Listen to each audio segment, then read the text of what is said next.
Ayan po mga kapatid, sa magandang oras po sa lahat. Welcome po sa aking channel. Ito po, magbigay na po tayo ng reaction po, mga kabida. Dito ho sa nakakatawa at nakakaliw po, na meme, mga kabida, po.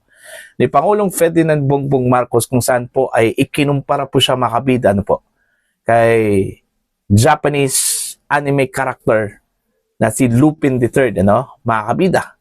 Isa hong kilalang magnanakaw po, Okay, bakit kaya ikinumpara po ito kung si Pangulong Marcos po dito, Dahil nag-viral yung post, okay, itong meme ni Pangulong Marcos makabida kasama ito kung si Lupin, Okay, sa social media.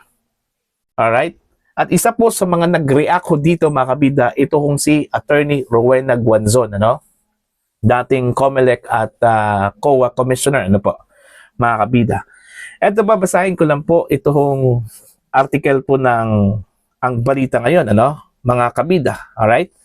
Nagbigay ng reaksyon si former COA at COMELEC Commissioner Attorney Rowena Guanzon matapos mag-viral sa social media ang isang meme na nagpapakita ng halos magkaparehong post, kasuotan at estilo ni Pangulong Marcos Jr. at ng kilalang anime character na si Lupin III mula sa seryeng Lupin III. Sa kumakalat na larawan online, makikita ang Pangulo na nakasuot ng fedora hat, salamin, coat at pulang scarf habang naglalakad.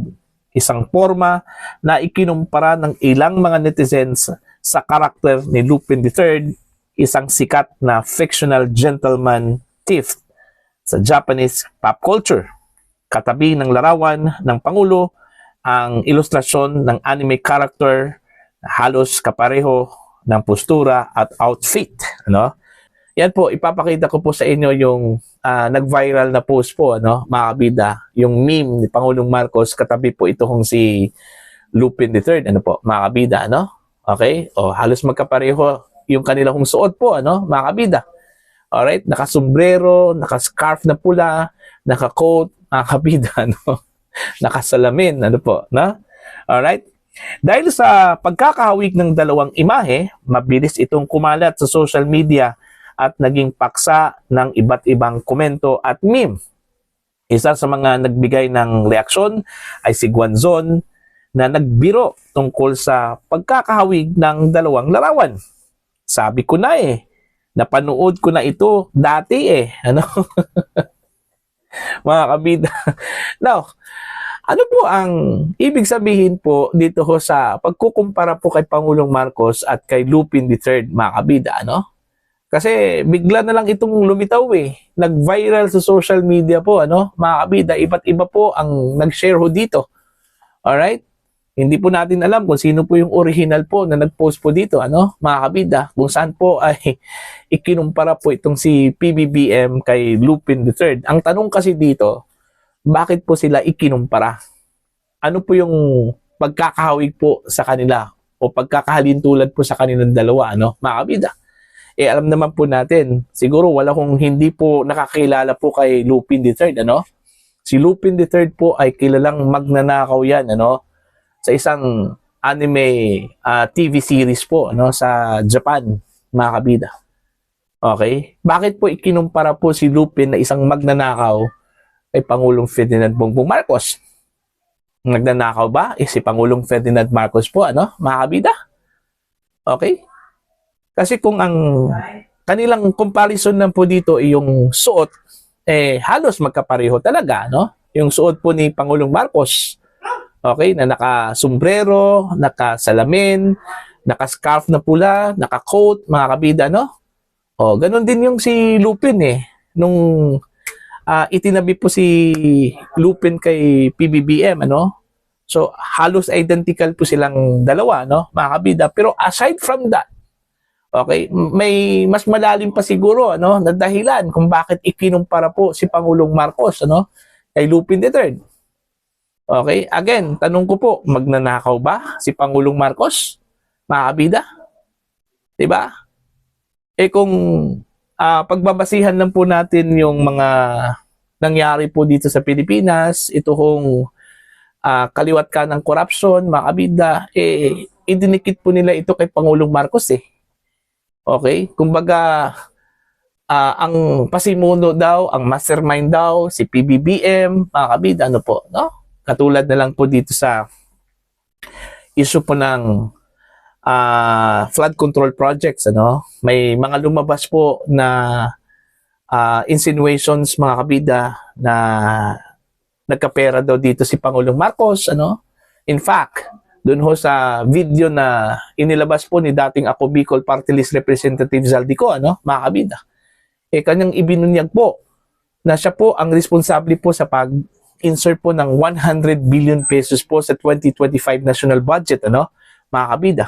At ito po daw ay utos ng Pangulong Ferdinand Marcos Jr. At hindi lang po yan, ano, mga kabida. Ang pinakamatindi po dito, ano, inakusahan po ni Zaldico itong si PBBM na kumolekta daw ng kickback na umabot po ng 25 billion pesos dun ho sa 100 billion pesos na insertions. Okay? Sa 2025 national budget. Alright? At maliban pa dyan, mga kabida, may mga aligasyon po. Like ito hong 18 mga dating sundalo po, ano, mga kabida, na nag-deliver daw sila ng pera, no, kay Pangulong Ferdinand Bongbong Marcos. Hindi lang po simpleng pera po, mali-malit ang pera daw, ano, mga kabida, sa Aguado. Alright? So, anong ibig sabihin dyan, mga kabida? Okay? Itong kaliwat ka ng corruption po sa kanyang administrasyon, ano, mga kabida. Okay? Anong connection dito sa pagkatao po ni Pangulong Ferdinand Bongbong Marcos? Alam naman po natin, by history po, ano, yung pamilya Marcos po ay inakusahan po ng ill-gotten wealth, ano, mga kabida, nung panahon pa po ng kanyang ama. Okay, na si Pangulong Marcos Sr., ano po, mga kabida, no? So, may trace na po. Okay? Ito ba ang dahilan po kung bakit ikinumpara po ito hong si PBBM dito ho kay Lupin III, mga kabida, no? Anong sa palagay po ninyo? Ano? Kung sa kasuotan lang po, mababaw lang po yung comparison po, ano, mga kabida. Okay? Pero sa tingin ho ba ninyo, may mas malalim pa po na dahilan kung bakit ikinumpara po si PBBM kay Lupin III, ano, mga kabida? Okay? Kayo lang po yung makakasagot dyan, mga kabida, no? Kasi hindi po natin alam kung sino po yung unang nag-post po dito, itong meme na ito. Kaya kumalat po ito, nag-viral po ito sa social media, no? Kasi kung alam po natin kung sino po yung nag-post po dito, pwede po natin tanungin po siya, no? Kung ano ba ang dahilan kung bakit ikinumpara po si Pangulong Marcos kay Lupin III. Okay? Yun lang bang kasuotan niya, mga kabida, ang dahilan? Okay? O may mas malalim pa po doon sa kasuotan, mga kabida, ano po? Diba? Itong si dating COA at COMELEC Commissioner Rowena Guanzon, ano, parati kong marinig sa kanya po itong term na magnanakaw si Pangulong Marcos, ano, mga kabida. Diba? Parati kong narinig sa kanya yon, ano, yung term na magnanakaw do si Pangulong Ferdinand Bongbong Marcos. Buti nga, hindi ho siya nagkomento po ng mahaba po dito, ano, mga kabida, dito ho sa meme. Okay? Kaya nga, curious po ako, ano ang malalim po na dahilan kung bakit po ikinumpara po si PBBM dito ho kay Lupin III, ano? Hindi pa ako naniniwala po ng dahilan po sa kasuotan po, ano, mga kabida. Pwede naman pong ikumpara po si Pangulong Marcos sa ibang mga characters po, ano, na may ganung kasuotan din, ano, mga kabida.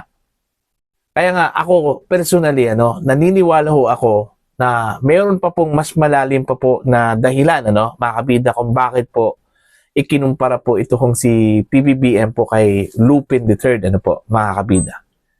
Gaya ng sinabi ko po kanina, may mga narinig po ako na nagsasabi ho na magnanakaw din si Pangulong Marcos, ano. Although sa akin po, hindi ko po makukumpirma po, ano, mga kabida, kung talagang magnanakaw ba si Pangulong Ferdinand Bongbong Marcos, ano.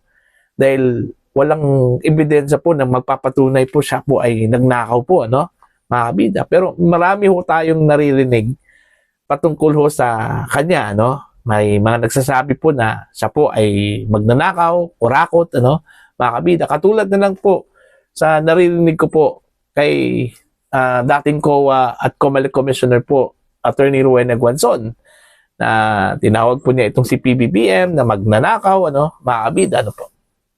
Siguro may ebidensya po siya, mga kabida, po, no?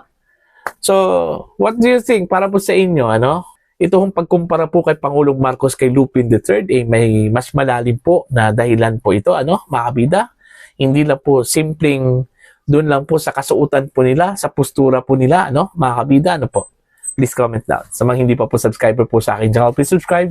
Just click the subscribe button, click the notification bell, click all para updated po kayo mga kabida sa aking mga uploads. Maraming salamat po sa inyo lahat.